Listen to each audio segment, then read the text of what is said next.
Assalamualaikum, balik lagi di channel jam 12. Kali ini aku mau nerusin alur cerita dari Demon King Cheat System yang part ke-8. Buat kalian yang belum nonton part sebelumnya, aku saranin nonton dulu. Oke, langsung saja masuk ke ceritanya. Zhao-King menjalankan tantangan Demon King. Kali ini berbeda dengan tantangan sebelumnya. Zhao-King bukan berpindah ke dimensi lain sebagai dirinya, melainkan menjadi goblin. Dia kecewa dengan penampilan jelek dari goblin, apalagi semua itemnya terkunci. Dia juga tidak bisa menggunakan skill, atributnya juga tidak bisa dilihat. Beruntungnya, misi kali ini dia bisa melihat peta, dan di situ ditandai di mana dia bisa menemukan inti Chimera. Saat itu ada sihir api yang meledak di belakangnya. Zhao-King dengan susah payah menghindari ledakan api itu. Dia hanya bisa lari kabur. Kalau dengan tampang goblin kayak gini, bagaimana dia bisa menakuti orang lain? Penyihir yang menembakkan sihir api itu mengeluh tentang goblin yang sulit sekali dibunuh. Saat sedang mencari di mana goblin itu berada, dari belakangnya muncul Zhao-King yang sudah membawa pecahan kaca. Dengan cepat, Zhao-King langsung menebas leher orang itu. Walaupun menjadi goblin, Zhao-King masih seorang Demon King, jadi dia akan menjadi goblin terkuat, dan dungeon ini terlihat sulit. Player lain mulai berdatangan dan mencari sesuatu. Ada satu player yang melihat keberadaan Zhao-King dan katanya para petinggi member memberikan perintah untuk membunuh semuanya. Zhao-King hanya bisa terpaku mendengar perkataan itu, dan dia segera lari, menyumpahi sistem yang memberikannya misi sulit. Dia berlari menghindari semua anak panah yang dikeluarkan oleh player. Setelah pengejaran itu, player kehilangan jejak Zhao-King. Padahal Zhao-King hanya bersembunyi di balik pohon-pohon. Mumpung warna tubuhnya hijau, jadi sulit diketahui itu goblin atau daun. Player itu mulai memutuskan untuk berpencar dan memilih jalan masing-masing. Zhao-King keluar dari situ dan bersyukur punya kulit hijau. Dia beruntung bisa kabur ke sini karena sudah dekat dengan lokasi misi. Dia mengeluh ke sistem yang mengharuskannya menjadi goblin. Saat meneruskan perjalanan ke lokasi item, dia berpapasan dengan satu player. Tanpa banyak kata, Zhao-King langsung meninju orang itu hingga tewas. Zhao-King tidak menyangka kalau goblin ini lebih kuat dan dia bisa dengan mudah mengurus satu player. Perasaan Zhao-King mulai buruk. Kenapa kesulitan dungeon ini terlalu rendah? Untuk menghabisi player dia perlu waktu. Jadi kemungkinan ada player yang tidak bisa Zhao-King tangani. Mulutmu harimaumu. Baru saja ngomong gitu, muncul satu player yang lain yang memancarkan aura mencekam. Dan ternyata player itu Park In-chol. Dia menemukan objek penelitiannya yang sebenarnya tidak boleh berkeliaran. Dari sini mulai aneh. Di sini Il-chon masih belum pakai penutup mulut dan membawa belalang sembah kecil di tangannya. Zhao-King tahu kalau musuhnya ini lebih kuat dan tidak bisa dikalahkan. Jadi dia berlari menjauh dari Park In-chol. Zhao-King menyesal dengan perkataannya barusan. Il-chon tersenyum, dia tidak bakalan membiarkan goblin itu kabur. Belalang sembah yang sebelumnya kecil menjadi besar dan langsung membelah tubuh Zhao-King. Il-chon menyayangkan kematian objek penelitiannya. Setelah membereskan monster itu, Park Il-chon langsung pergi begitu saja, sedangkan Zhao-King tampak masih hidup, tapi sudah di akhir hayatnya. Zhao-King merangkak kesakitan, sebentar lagi hidupnya berakhir, padahal inti Chimera sudah berada tepat di hadapannya. Zhao-King terus merangkak sampai di tempat di mana ada kubus biru yang tampaknya inti Chimera. Zhao-King sudah di depan inti Chimera itu. Saat itu tiba-tiba saja inti Chimera terserap masuk ke dalam tubuhnya. Sistem memberitahu kalau inti Chimera sudah menyatu ke tubuhnya dan misi akhir sudah terbuka. Misinya untuk melindungi inti Chimera dan bertahan selama 1 jam. Di belakang Zhao-King muncul dua player yang tidak menyangka goblin ini masih hidup. Setelah mendapatkan kekuatan baru, Zhou King dengan cepat melompat kedua orang itu, membanting keduanya ke tanah, dan Zhou King menyerap tubuh player itu. Akhirnya tubuhnya kembali utuh. Dia sudah tahu kekuatan dari inti si merah. Zhou King memikirkan apakah tubuh monster juga bisa menyatu ke tubuhnya. Jadi dia datang ke laboratorium yang masih utuh. Di sana ada beberapa monster yang dikurung di dalam tub. Zhou King menuju ke satu tabung yang berisi fishman dan akan menggunakannya sebagai bahan percobaan. Zhou King memecahkan tabung itu dan langsung menyatu dengan tubuh fishman. Tubuhnya tampak ada perubahan dengan munculnya sisik di baunya. Mengetahui kekuatan unik ini, Zhou King memikirkan rencana yang sangat menarik. Zhou King menghancurkan semua tabung yang ada di sana dan menyerap semua monster yang ada di situ. Tubuhnya menjadi lebih besar dan muncul 2 tanduk besar di kepalanya. Dia sangat senang dengan kekuatan barunya itu dan juga durasi misi ini masih lama. Zhou King ingin balas dendam ke Il-chon. Saat itu muncul beberapa player yang langsung ketakutan melihat monster di depannya atau Zhou King.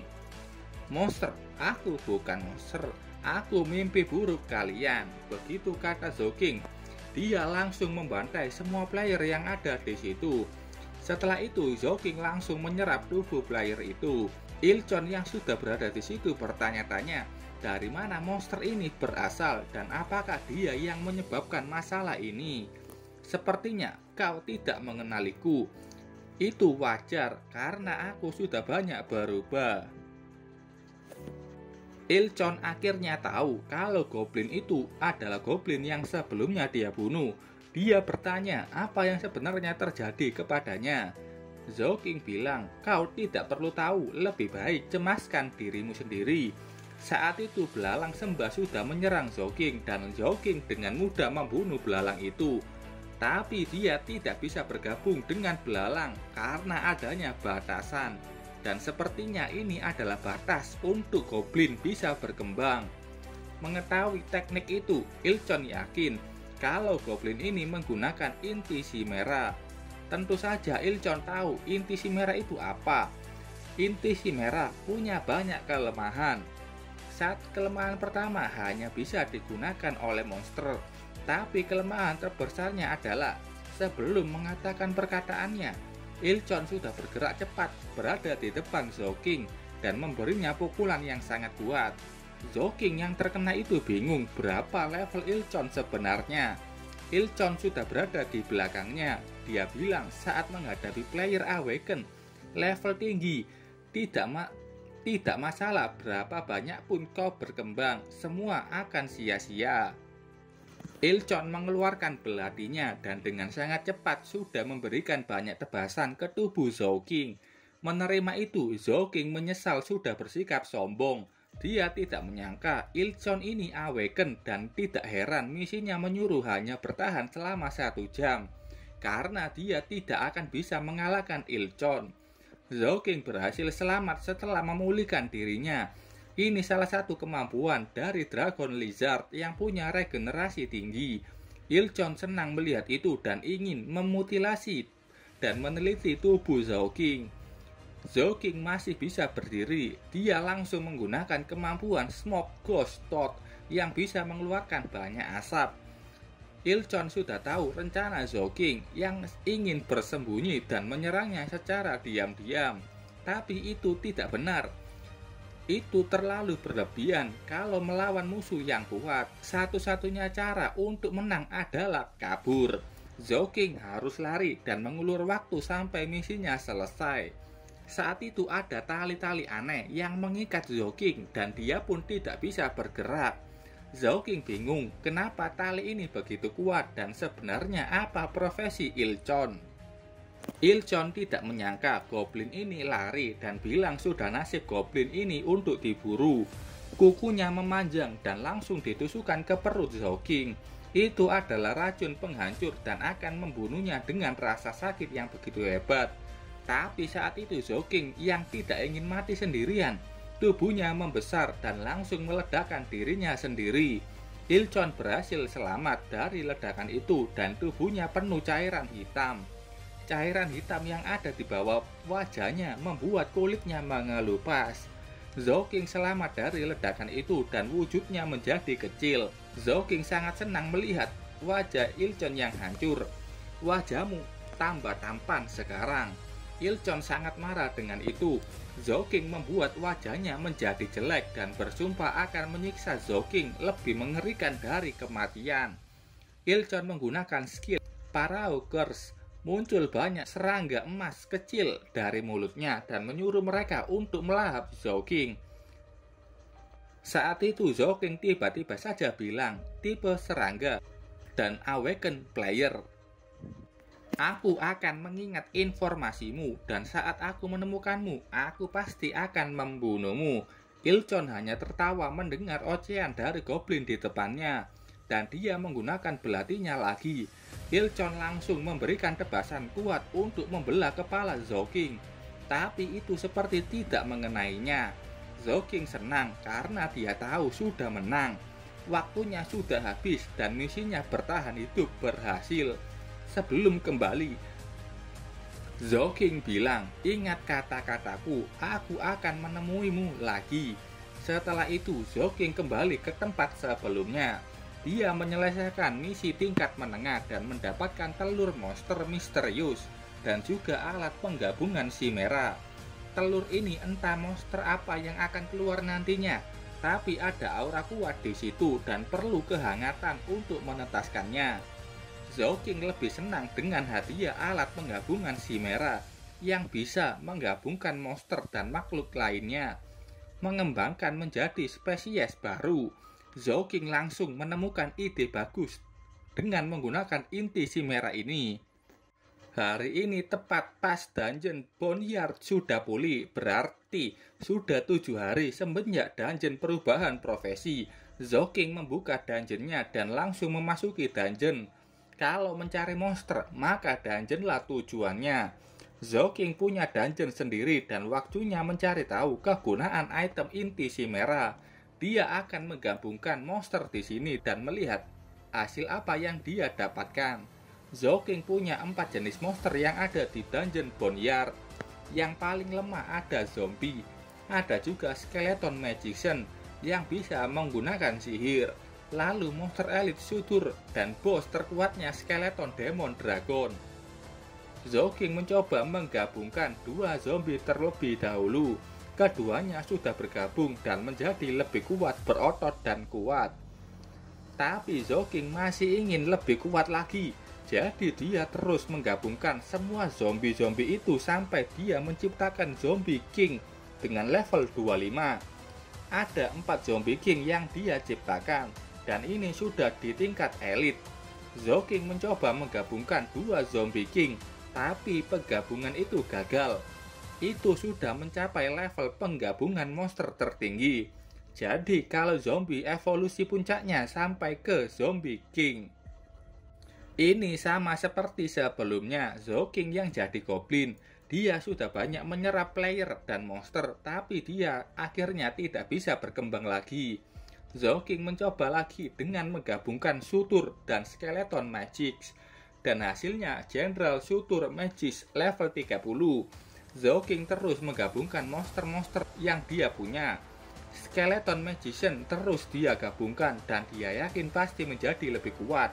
Dan hasilnya dia mendapatkan monster Chaos Evil Demon level 40, ras Demon. Bentuknya menjadi raksasa bertanduk 3 dan punya sayap.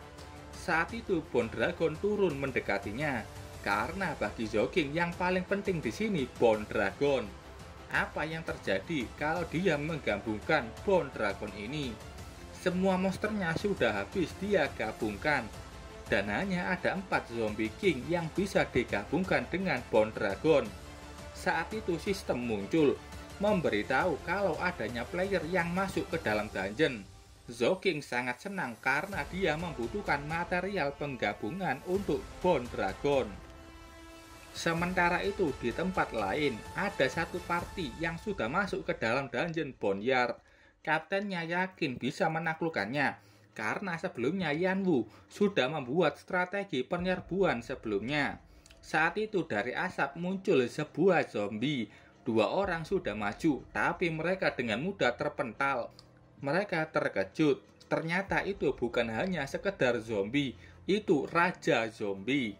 Kapten ini bingung kenapa ada raja zombie di dalam dungeon ini. Kapten terus menasihati mereka agar tidak panik. Tapi setelah melihat apa yang muncul kemudian, itu bukan monster sutur biasa, melainkan Chaos Evil Demon. Kapten itu ketakutan dan sudah menyerah dengan hidupnya. Kelompok itu tidak lama menemui ajalnya. Zhou-King sudah berada di sana dan senang dengan buruannya yang sangat banyak. Sekarang sudah waktunya, ayo gabungkan. Zhou-King sudah menggabungkan Bone Dragon dengan mayat para player. Dari perasaan saja Zhou-King yakin kalau monster ini hasilnya akan bagus. Penggabungan sudah selesai, dan itu ternyata naga humanoid dengan level 60. Zhou-King sangat kaget kalau tahu naga itu perempuan dan punya kesadarannya sendiri. Naga itu turun dan meminta sebuah nama. Dengan percaya diri dan yang sangat yakin, Zhou-King memberinya nama Invincible Heavenly Demon Dragon. Karena kepanjangan disingkat saja menjadi Demon Dragon. Ini naga malam menjadi aneh setelah menjadi humanoid dan katanya Zhou-King bisa melakukan hal apapun, hal nakal pun bisa. Zhou-King mengira ini karena pikiran manusia yang mesum. Zhou-King memintanya untuk bertarung dengannya, untuk mengetes seberapa kuat Demon Dragon. Ini naga malam mengira tarung di ranjang. Zhou-King sampai emosi dengan sifat naga mesum ini dan dia mengeluarkan pedangnya langsung menyerang Demon Dragon. Hebatnya, Demon Dragon menahan serangan itu hanya dengan satu tangan. Dia berani menantang Zhou-King untuk mengeluarkan banyak kekuatannya. Zhou-King menggunakan Blood Burst. Kekuatan dan kecepatannya pasti meningkat. Dia pun langsung maju menyerang. Demon Dragon menggunakan skill Dragon Roar. Pusaran api meluncur mencegah Zhou-King untuk maju. Berkat penyembuhannya, Zhou-King bisa menahan serangan itu. Zhou-King kagum dengan skill itu yang tipe pengendali. Saat itu Demon Dragon yang di langit-langit tiba-tiba saja hilang dan sudah muncul di belakang Zhou-King. Bukannya malah menyerang Zhou-King, naga mesum ini malah memeluk masternya. Zhou-King kagum dengan kecepatan Demon Dragon yang lebih cepat saat dia menggunakan Blood Burst. Dia bertanya, apa hanya segini kekuatannya? Demon Dragon menjawabnya, iya. Dan dalam hati dia tidak ingin memperlihatkan wujud aslinya saat menggunakan kekuatan penuh ke sang master. Zhou-King juga mempunyai skill baru. Ada 3 skill baru, diantaranya Dragon Roar, Elemental Burst, dan Undying. Dengan 3 skill baru itu dan juga pasukannya yang lebih kuat, Zhou-King siap ke pelelangan besok dan pasti akan mengambil kembali senjatanya. Sekalian juga memberikan balasan ke manusia. Sementara itu di suatu ruangan, ada satu orang yang berlutut di hadapan Park Il-chon. Park Il-chon, ternyata dia ini raja serangga. Dia memegang cairan ungu yang kayaknya ini Violet Blood. Dia bertanya apakah semua saluran sudah dihancurkannya. Kata anak buahnya itu benar. Orang itu seperti orang gila. Anak buahnya ini juga memancing orang itu ke sini. Padahal besok Il-chon mau pergi ke pelelangan dan tidak mau adanya masalah. Tanpa ampun, Il-chon langsung membunuh orang itu dengan serangganya. Saat itu datang pria misterius yang bertelanjang dada. Park Il-chon, akhirnya aku menemukanmu. Pria yang sama dengan pria yang menabrak Xiao Xiao. Il-chon sudah tahu siapa pria ini dan bertanya bagaimana dia masih bisa hidup. Dan pasti dia sudah sembunyi selama ini. Kenapa kau berani mendatangiku? Pria ini marah berteriak mengejek Il-chon yang sebelumnya sudah kalah melawan Goblin. Kayaknya ini membahas kejadian saat Zhou-King melakukan misi tantangan Demon King dan membuat wajah Il-chon menjadi jelek. pria itu memintanya untuk menyerahkan Xiao Yi dan dia akan membunuh Pak Il-chon dengan cepat. Oke, sampai sini dulu ceritanya. Terima kasih buat kalian yang sudah menonton videonya sampai selesai. Salam jam 12. Bye-bye.